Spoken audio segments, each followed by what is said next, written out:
لیکن آپ تھوڑا سا اپنا خیال کیجیے گا، کیونکہ میں تو اس تراش خراش کا آدمی ہوں، وقتاً فوقتاً ہے نا وہ مجھ پر تو غصہ کرتا رہتا ہے، لیکن آپ کی مجھے زیادہ فکر ہے کہ جس وقت آپ کی تراش خراش ہوگی تو شاید آپ اس تراش خراش کے عادی نہیں ہیں، آپ یہ تراش خراش برداشت نہ کر سکیں۔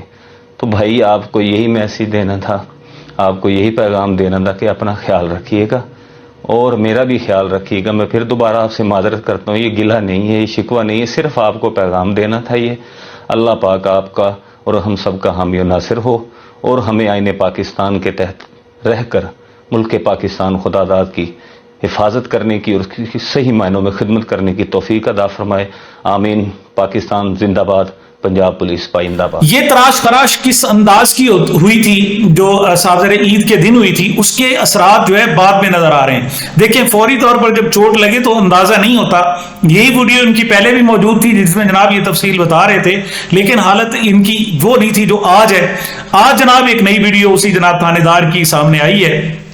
اور وہ بھی کسی آفیسر کو تفصیل بتا رہے ہیں، کہہ رہے ہیں جی دیکھیں جی ہمارے ساتھ یہ ہوا ہے، سر کہہ کر کہہ رہے ہیں۔ یہ نئی ویڈیو کیا کہہ رہی ہے ذرا اس کو بھی دیکھیں۔ سر جی حوالہ چ بند سکے سر جی، یکدم سر جی تقریباً 30-35 فوجی سکے، ایک کرنل سکا، کوئی بریگیڈیئر سکا سر جی، 2-3 سول چ بندے سی، نال مدعی سی انور نام دا بندہ سکا جٹ سر جی، جنہوں نے سارے خلاف سانو یرغمال بنایا سکا۔ انہوں نے حوالہ دا تالا توڑ کے سانو ماریا سر جی، پھر مارتے رہے سر جی، تحریر کرتے رہے، ناخن کھینچتے رہے سر جی۔ پھر نال ایک کمرہ آئی تھی، نال کمرے چ لے کے بوہا بند کر کے سر انہوں نے شلوار اتاری ہے سر، کر کے بہت کٹیا سر جی۔ ہاں جی پھر انجیکشن لایا انہوں نے سر جی، واللہ لمکے دا لایا سر،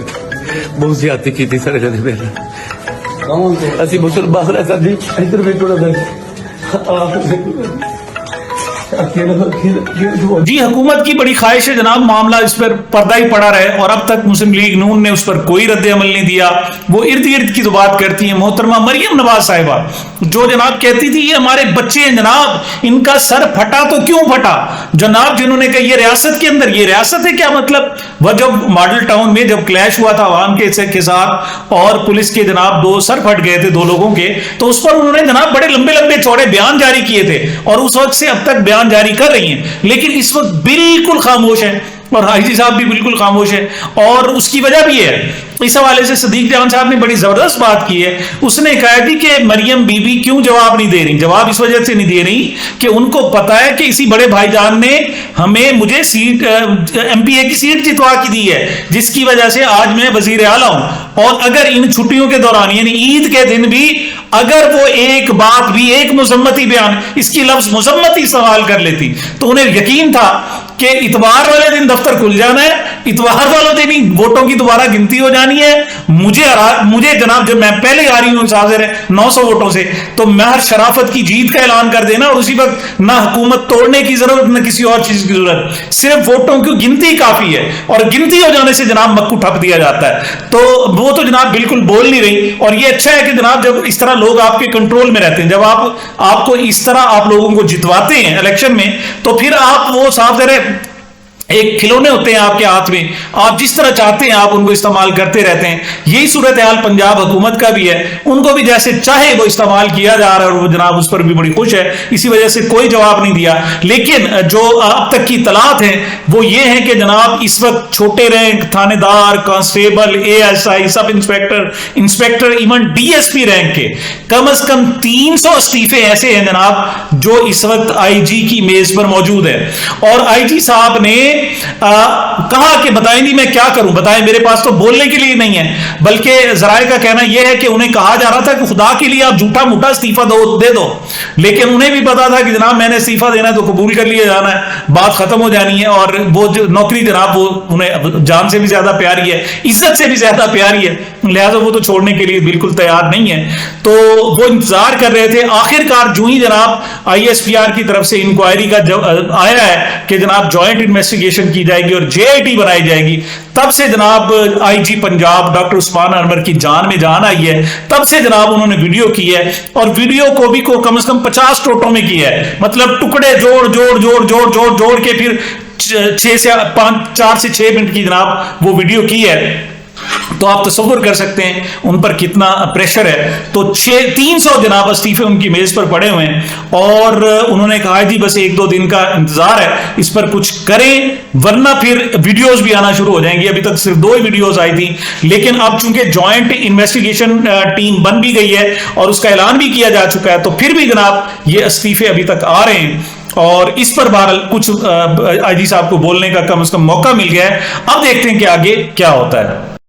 اگلی بات کرتے ہیں جناب کہ میاں نواز شریف صاحب نے جناب گوشہ نشینی ترک کرنے کا جناب فیصلہ کیا ہے. اس حوالے سے جو پی ٹی آئی کے لوگ ہیں وہ تو کہتے ہیں جی اپنی بل سے باہر نکل رہے ہیں, لیکن دوسری طرف نون لیگ والے کہتے ہیں جی کہ شیر کھچار سے باہر نکل کر آ رہا ہے اور پھر جناب ایک مرتبہ دھمے ڈالنے کے لیے آ رہا ہے اور اس نے کھڑاک کرنا ہے. عمران خان میاں نواز شریف صاحب پہلے بھی ایک میمو گیٹ سکینڈل تھا جناب آصف زرداری صاحب کے خلاف اور ان کی حکومت کے خلاف, تو اس وقت جناب وہ کالا کوٹ پہن کر سپریم کورٹ میں جایا کرتے تھے. اب جناب اطلاع یہ ہے کہ عید سے 1 روز قبل 3 صحافیوں نے جناب ان سے ملاقات کی. میں آپ کو یہ خبر دے چکا ہوں کہ کچھ انہوں نے قابل اعتماد صحافیوں کو افطار ڈنر پر بلایا تھا اور اس میں ان کی طویل نشست ہوئی ہے. تو اب جناب وہ نام سامنے آ چکے ہیں. ایک تو سلمان غنی صاحب کو انہوں نے بلایا تھا, دوسرا حفیظ اللہ نیازی صاحب کو نواز شریف صاحب نے بلایا تھا, اور تیسرا مجیب الرحمان شامی صاحب ہیں. یہ تینوں صحافی افطار ڈنر پر گئے, لیکن یہ جو میٹنگ تھی جناب وہ تقریباً 2.5 گھنٹے جاری رہی. اب اس دوران جناب ان صحافیوں نے ان سے سوال کیا کہ جناب آپ آتے کیوں نہیں, ایکٹیو رول کیوں نہیں ادا کرتے. تو میاں نواز شریف صاحب کا کہنا یہ تھا کہ میرے پلے کچھ ہو تو میں آؤں, میرے بولنے کے لیے میرے پاس کچھ ہو. تو انہیں صاحب ذرا خود احساس ہے کہ جناب وہ ایک مانگے تانگے کی سیٹ پر جناب ڈاکٹر یاسمین راشد ان سے جیت چکی تھی, ان کو زبردستی ہرا کر انہیں سیٹ دی گئی ہے. تو انہوں نے خود کلیئر کیا, انہوں نے کہا جی میرے پاس بولنے کے لیے کچھ ہے ہی نہیں, میں بول ہی نہیں سکتا تو کیا کروں. تو ان صحافیوں نے جناب کہا جی ہم آپ کو بیانیہ بنا کر دیتے ہیں, ہم نیریٹو دیتے ہیں. انصار عباسی صاحب نے انہیں کہا تھا جی آپ فوج پہ ڈال دو جو کچھ, مطلب مہنگائی فوج پہ ڈال دو, نائری فوج پہ ڈال دو, جو کچھ بھی ہے فوج پہ ڈال دو, اس سے جناب آپ کا ووٹ بینک ذرا بہتر ہو جائے گا. آپ ایک مرتبہ پھر کہتے ہیں نا جی آ گیا پھر بڑی شان سے ایکسیڈنٹ ہو جائے بس کی اور جناب وہ چورو چور ہو جائے تو پھر اس کو جناب ریپیئر کیا جاتا ہے, ورکشاپ میں کھڑی ہوتی ہے, پھر اس کو رنگ کرتا ہے اور پھر لکھا جاتا ہے اس پر کہ ایک مرتبہ پھر شہزادہ میدان میں آ گیا. تو اب جناب پھر ایک مرتبہ شیر صاحب میدان میں آ گئے ہیں اور انہوں نے ایک بڑا رول ادا کر. رول کیا ہے جناب, انہیں کہا گیا ہے کہ آپ ایسا کریں کہ فوری طور پر وہ جو 6 ججز نے خط لکھا تھا اور وہ سپریم کورٹ میں زیر سماعت ہے, اس میں ایک جسٹس یحییٰ آفریدی نے سننے سے معذرت کر لی ہے. اب وہ 7 ججوں میں سے 6 جج رہ گئے ہیں اور اس پر ہو سکتا ہے کہ فل کورٹ بھی بنایا جائے یا اس کی کوئی نئی صورتحال اس کی کریٹ کی جائے. تو ایسے میں جناب انہیں مشورہ دیا گیا ہے میاں نواز شریف صاحب کو کہ آپ آئیں جناب اور آپ اس کے فریق بن جائیں. تو اب ان کا موقف یہ ہوگا جناب کہ اس بات کو چھوڑنے پڑیں, جسٹس شوکت صدیقی صاحب والی بات پر ہیں, جو میری حکومت گرائی گئی تھی اس وقت واقعی پریشر تھا نا, تو وہ موجودہ رجیم کے خلاف تو بولنے کے لیے تیار نہیں ہے, سوال ہی پیدا نہیں ہوتے. ان کے مرہون منت ہے, خود مرہون منت ہے, ان کی صاحبزادی مرہون منت ہے. البتہ وہ جناب پرانی جو ریٹائر ہو گئے ہیں, لوگ جا چکے ہیں, ان کے خلاف بات کرنے کے لیے تیار ہیں. جنرل باجوہ, جنرل فیض کے حوالے سے بات کرنے کے لیے تیار ہیں اور سپریم کورٹ میں جا کر 6 ججز کے خط کی جو پٹیشن ہے اس میں جناب فریق بھی بننا چاہتے ہیں. آخر میں بات کریں گے جناب, ایک ویڈیو سامنے آئی ہے, وہ تھی جناب ملت ایکسپریس کی. یہ 7 اپریل کی بات ہے, عید سے 3 روز پہلے کی بات ہے. ایک کانسٹیبل نے وہاں خاتون کو بہت برے طریقے سے مارا. یہ ویڈیو جناب سرکولیٹ کر رہی تھی اور اس کے بعد پھر جب یہ سوشل میڈیا پر آئی تو پھر آئی جی ریلوے کو نوٹس لینا پڑا اور پھر آئیڈینٹیفائی بھی ہو گیا بندہ کہ اس کانسٹیبل کا نام میر حسن ہے اور اس کانسٹیبل کو اب باقاعدہ گرفتار کر لیا گیا ہے اور اس وقت حوالات میں بند ہے اور حوالات کی تصویر بھی جاری کر دی گئی ہے. ٹھیک ہے, بہت اچھی بات ہے, ریلوے صاحب ایک ہمارا اہم محکمہ ہے. لیکن ایک اور ویڈیو بھی تھی, وہ بھی کم از کم 3-4 دن سے سرکولیٹ کر رہی ہے. وہ ویڈیو کیا ہے جناب کہ کراچی ایئرپورٹ کی وہ ویڈیو ہے. ان کا ایک بچی ہے چھوٹی سی جس نے سرخ رنگ کے کپڑے پہنے ہوئے ہیں, اس کا باپ آ رہا ہے محنت مزدوری کے بعد, سال بعد 6 مہینے بعد پتہ نہیں کتنے عرصے بعد کما کے پاکستانیوں کے لیے, پاکستان کے لیے پیسہ کما کر آ رہا ہے. اور بچی کی جناب خواہش ہے, وہ دوڑتی ہے اپنے باپ کو دیکھتی ہے تو ان سے ملنے کے لیے. لیکن کانسٹیبل مطلب اس کی بالوں سے پکڑ کر اس بری طریقے سے اس کو جھنجھوڑتا ہے، بیچاری نیچے گر پڑتی ہے، اور اس کے بعد پھر وہ جو باپ کو دیکھ کر خوشی ہوتی ہے وہ تو رفو ہو جاتی ہے، ختم ہو جاتی ہے، وہ روتے ہوئے اپنے باپ سے جا کر ملتی ہے، اور باپ کی بے حسی بھی دیکھنے والی ہے، مطلب بے بسی بھی دیکھنے والی ہے، وہ کچھ کر نہیں سکتا، اسے پتا ہے یہ طاقتور لوگ کھڑے ہیں، یہ پولیس والے کھڑے ہیں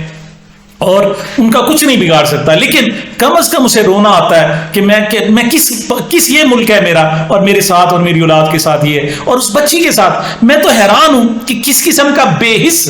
وہ شخص کھڑا ہوا ہے۔ اس بارے میں جناب وہ کہا گیا ہے کہ جناب یہ جو ہے اس نے جانوروں والا سلوک کیا ہے، یعنی اس بچی کے ساتھ، مجھے تو لگتا ہے وہ خود جانور ہے، انسان نہیں ہے، اس نے بچی کو جانور سمجھ لیا ہے، حالانکہ وہ خود جانور ہے، اس نے یہ سلوک کیا ہے۔ حالانکہ بچوں کے ساتھ شفقت سے پیش آنا، ایسی جناب ایک اور ویڈیو ایئرپورٹ کی چل رہی ہے کہ ایک بچی اپنی مما کے ساتھ آ رہی ہے، اپنے فیملی کے ساتھ، وہ پولیس اہلکار کو دیکھتی ہے تو وہ ٹھہر جاتی ہے، وہ اسے ملنے جاتی اور وہ اسے ملتا ہے جناب، اس کے ساتھ ہاتھ سے ہاتھ ملاتا ہے۔ مطلب یہ محبت شفقت کوئی نئی بات نہیں ہے، یہ حضور اکرم صلی اللہ علیہ وآلہ وسلم کا ارشاد گرامی ہے کہ جو بچوں پر رحم نہیں کھاتا، اسے شفقت نہیں کرتا، پیار نہیں کرتا، وہ ہم میں سے ہے ہی نہیں۔ مطلب اتنی بڑی بات، یہ تو ہمارے ایمان کا حصہ ہے، ہمارے بحیثیت انسان، ہمارے انسان ہونے کا حصہ ہے، جو ہم اگر محبت نہیں کرتے اپنے بچوں کے ساتھ تو ہم انسان کہلانے کے حقدار نہیں ہیں۔ لیکن میں یہاں آپ کی توجہ دلانا چاہتا ہوں کہ وہ میر حسن جس نے خاتون کو مارا وہ تو گرفتار ہو گیا، وجہ کیا تھی کہ اس کا جو محکمہ تھا وہ محکمہ ریلوے تھا، لیکن یہ کراچی ایئرپورٹ کا واقعہ اے ایس ایف نے باقاعدہ اس کی تصدیق کی ہے، اور ساتھ وضاحت کیا ہے، وہ ایسی گھٹیا قسم کی وضاحت ہے کہ سن کے بندہ جناب پڑھ کے حیران ہو جاتا ہے۔ انہوں نے کہا جی کہ یہ تو اس بندے کا انفرادی واقعہ ہے، اس کو اے ایس ایف پر آپ کیوں جناب اس کو تو کون کہہ رہا ہے جی، وہ بھی تو انفرادی واقعہ کہہ رہے ہیں آپ، انفرادی واقعہ کا وہ جی پرانا واقعہ ہے، اس پر نوٹس لے لیا، کب لے لیا آپ بتائیں، ہمیں لوگوں کو بتائیں، پاکستان پورا پوچھ رہا ہے اس بندے کا نام کیا تھا، اس کو سزا کتنی ملی، وہ کیا ریورٹ ہوا یا نہیں ہوا، یہ واقعہ کب کا تھا، یہ تفصیل بتانا ہے۔ آپ اس کو اچھک کر رہے ہو تو بتا کیوں نہیں رہے۔ لیکن مجھے جو سمجھ آتی ہے وہ یہ ہے کہ جناب جو پہلا واقعہ تھا وہ ایک ریلوے کا تھا، اور یہ جو کراچی ایئرپورٹ والا واقعہ ہے یہ ایئرپورٹ سیکیورٹی فورس کا جناب واقعہ ہے، اور یہ کس کے زیر سایہ ہوتی ہے یہ سب آپ کو پتا ہے۔ سامعین، یہ میری اب تک کی گزارشات تھی، مجھے میرے اس چینل کو اپنی محبتوں اور دعاؤں میں یاد رکھیے گا۔ ملتے ہیں چھوٹے سے وقفے کے بعد۔